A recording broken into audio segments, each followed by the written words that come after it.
بسم الله الرحمن الرحیم. اطلب العلم ولو كان في السین. از ته دل به تک تک شما تبریک شاگردای عزیز مکتب ما لیسه کروشان هست و هر یک خود شما و فامیلای محترمتان تبریک میگویم. مجزوم رو برای یکتون تبریک و تهنیت عرض می‌کنم. شما علم طلب کنیم اگر چی به چین باشه.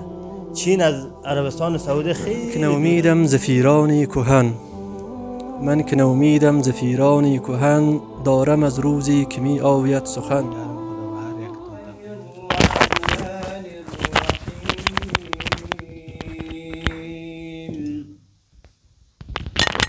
هو الله الذي لا إله إلا هو عالم الغيب والشهادة هو الرحمن الرحيم.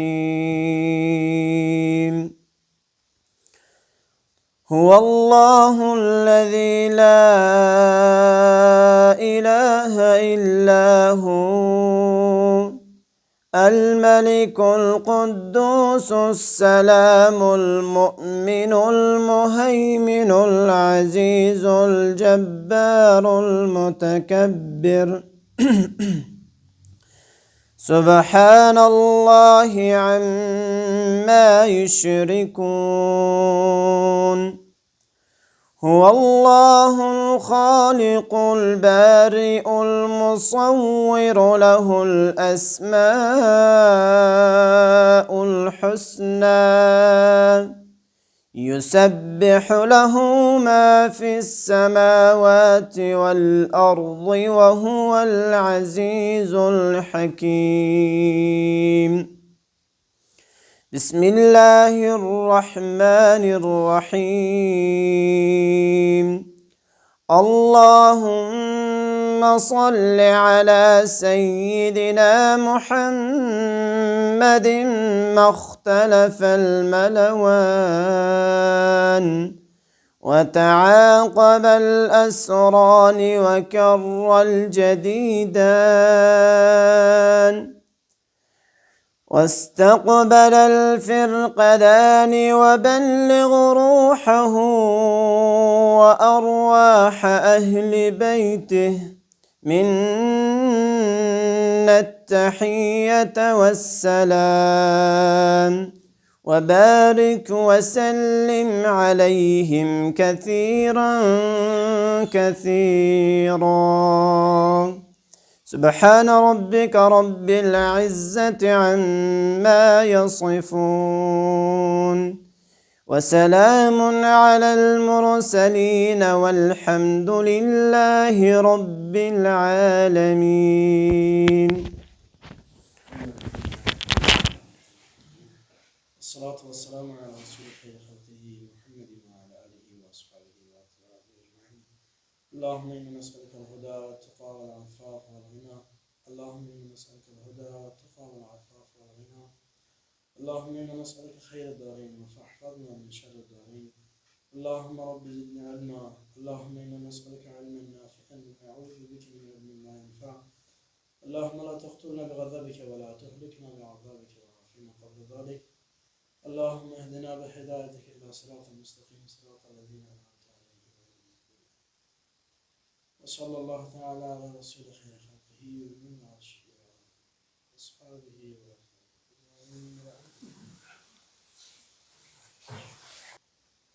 همین استادان معزز هستند که برای شاگردان خود زحمت متقابل می شوند و تلاش بی‌وقفه شبانه روزی استادان محترم را برای شاگردان خود صرف می نمایند.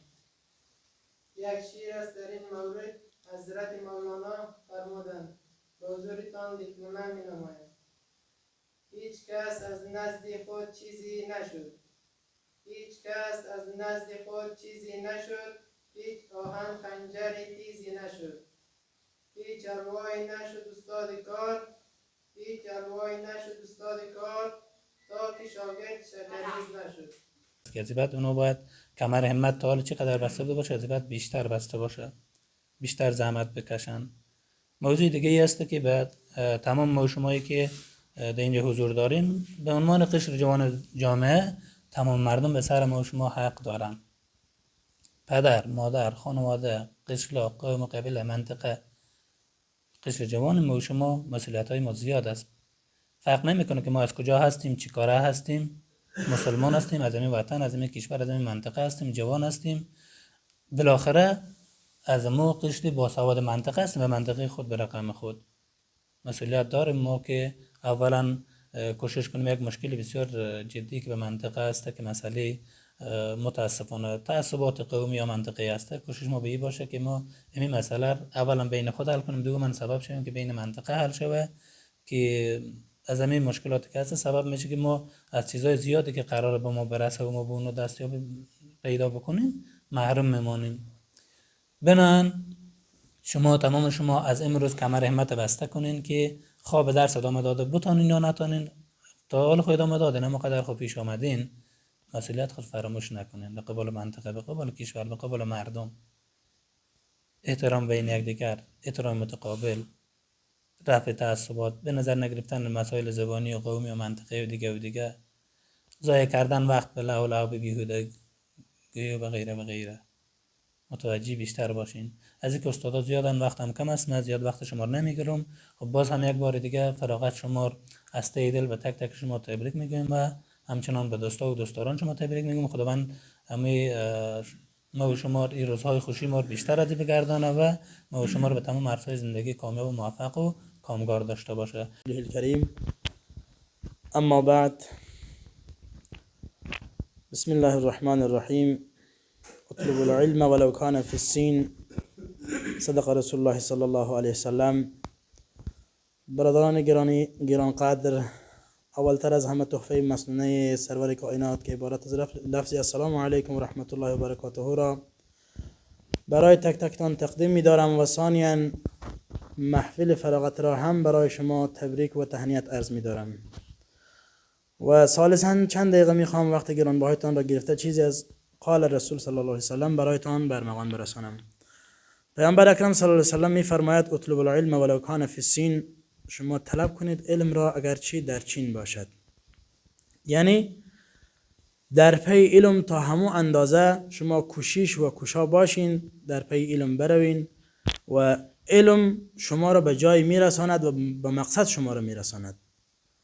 چنانچه شاعر میفرماید بر دامن علم گیر استوار که علمت رساند به دارالقرار. برادران عزیز، غیر از شما خیلی از جوانها هستند که امروز به این محفل شما حضور ندارند، به خاطر که یا نخواندن یا کوشش نکردن یا کدام مشکلاتی با پیش روی از ناآمده رفته به ایران رفتن، مشکلات گوناگون به اونا واقع شده و الحمدلله خداوند متعال شما را کامیاب کرده و 12 سال زحمت شما این باعث ای شد که شما امروز به همین محفل حضور داشته باشین و سند فراغت را بگیرین. الحمدلله ای از برکت استادان بزرگوار، سرمعلم صاحبا، مدیر صاحب محترم هست که شما به همچون روز رسیدین. اگر همینا نباشه مکتب نیست، خب مکتب نباشه خب علم نیست، تدریس نیست. الحمدلله هزار بار الحمدلله که اول از اول امنیت است، آرامی است، بعد از او استاداست. از شما جوانان، از شما برادران، از شما شاگردای بسیار فوق العاده، یعنی کشور توقع ای را داره که شما دکتر بشین در آینده، دیگه یک چیز جوان بهره‌مند به کشور بشوین، دکتر بشوین یا والی بشوین یا وکیل بشوین، همه از همین مکتب شروع میشه. خب بیشتر از این وقت شما رو نگیرم، امروز هم روز خنوکی بود. بسیار بسیار برای همه‌تان تبریک و تهنیت عرض می‌دارم. السلام علیکم و رحمت الله و برکاته. السلام علیکم و رحمت الله و برکاته. به هر یک شما که در این مجلس حضور دارین تقدیم می‌نمایم. ثانیاً فراغت شاگردای عزیز مکتب ما لیسه ذکرشاخ است. به هر یک خود شما و فامیلای محترمتان تبریک میگویم. به این روز خنکی زحمت کشیدین تو یک محفلی را برگزار کردین و مهمانای ما و استادای محترم ما آمدن خیر ببینن. دوستای عزیز ما، درس یک چیز خیلی طولانی است، ما نمیتونیم به یک فراغت از صنف 12 با آخر برسانیم. خاطر رسیدن به اهداف بزرگ از طریق درس باشه و یه دیگه کارهایی که در زندگی هر کس از خود هدف داره، تلاش خیلی ضروری است. یعنی به خاطر رسیدن به هدف ما تلاش برای ما خیلی ضروری است. علم هم دوستای عزیز ما، هر قدر که شما پیش رفتین به ما اندازه ضرورت است. در این باره امام شافعی رحمت الله علیه میگه من هر قدر که علم خواندم به مو اندازه به جهل خود پی بردم. یعنی هر قدر بخوانده بازم علم موجود بوده که بخوانه. ما هر قدر تلاش کنیم هم شاید به امام شافعی رحمت الله علیه نرسیم، ولی هدف ما هسته به یک جای برسیم. به خاطر رسیدن به هدف ما ضرورت است که علم دنبال کنیم. شاید مشکلات زندگی به هر کدام شما باشه، به خاطر حل مشکلات شما، حل مشکلات خودتان تلاش میکنید به ما اندازه. به خاطر رسیدن به هدفهای کلانتر زندگی هم تلاش ضرورت است. گفتنی های مهمی است دوستای عزیز ما، هر قدر میتونین علم به خاطر رسیدن به هدفتان علم تعقیب کنین، علم بیاموزین. و در آخر بازم فراغت شما رو تبریک میگم. به اجازه مدیر صاحب محترم و اساتید عزیز و شما مهمانان عزیز، منم به نوبه خود فراغت شما عزیزان را برای یکتان تبریک و تهنیت عرض می‌دارم. قسمی که مدیر صاحب و زرمان صاحب گرامی اشاره نمودن، این باید نقطه ختم شما نباشه بلکه نقطه آغاز شما بوده باشه. درستان را از این به بعد هم بخیر ادامه بدین. در آخر بازم به تک تکتان فراغتتان را تبریک میگم. بسم الله الرحمن الرحیم.